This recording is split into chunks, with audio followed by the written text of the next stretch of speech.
Good morning, students. So, in our today's module, we'll be discussing about the concept of potential energy. What is potential energy? First of all, we should know this thing, bache. Fine. So, the energy possessed by a body due to its change in position or shape, that is called the potential energy.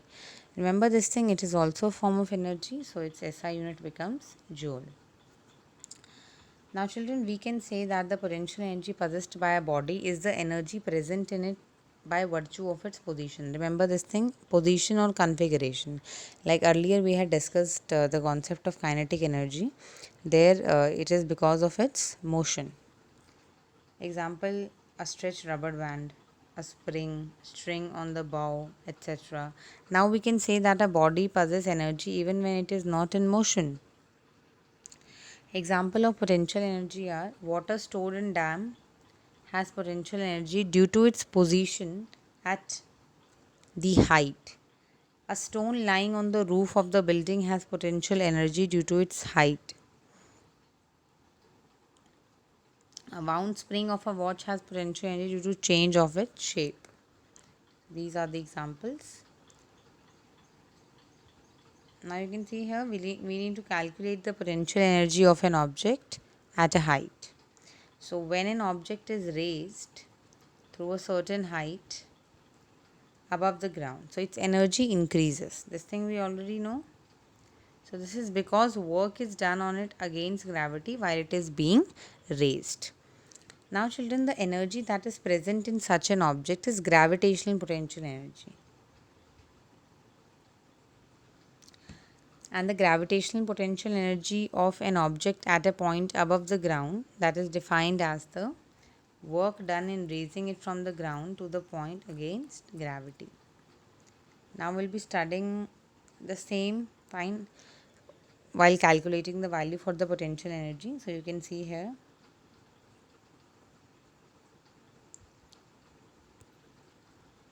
Fine, this is one object, that is A. Fine, it is on the ground. It is being raised up. You can see at the B point, the height is this much. So we have to consider an object here that is having a mass m. It is lying at a point A here. Fine. Now here its potential energy is 0 and its weight mg acts vertically downward, that you can see. Now children, to lift the object to another position, that is B at a height h, we have to apply a minimum force which is equal to mg in the upward direction. So work is done on the body against the force of gravity.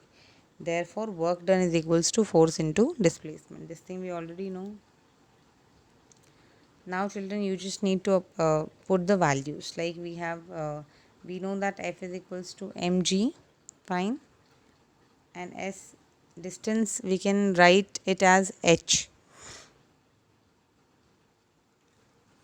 As you can see here, the distance is s, fine, so it is represented by h. Now children, you just need to put the values of F is equals to mg and S is equals to h in this main equation. After putting the value, you get your answer, fine. That is potential energy is equals to mgh, where m is your mass, g is acceleration due to gravity, and h is your height. Now children, we'll be discussing okay, remember this thing. Like for example, these are the two situations that have been shown here that you can see. So in both the above situation, the work done on the object is mgh only. Fine. In both the object, work done is, in both the situation, work done is mgh only. Okay? Doesn't matter whatever the path is. But its initial and final positions matter. So initial position you can see it's A and final it is B. Now children, the question comes, suppose you have a body of mass 1 kg in your hand. To what height will you raise it so that it may acquire a gravitational potential energy of 1 joule, and G is given to us. Simply apply the formula potential energy is equals to mgh. We need to find h, shift h over this side, 1 upon 1 into 10, that is equals to 0.1 meter. If we'll convert it into centimeter, answer would be 10 centimeter. Now comes the next question. A body weighing 40 kg climbs up a vertically height of 200 meter. So we need to calculate the amount of work done by him.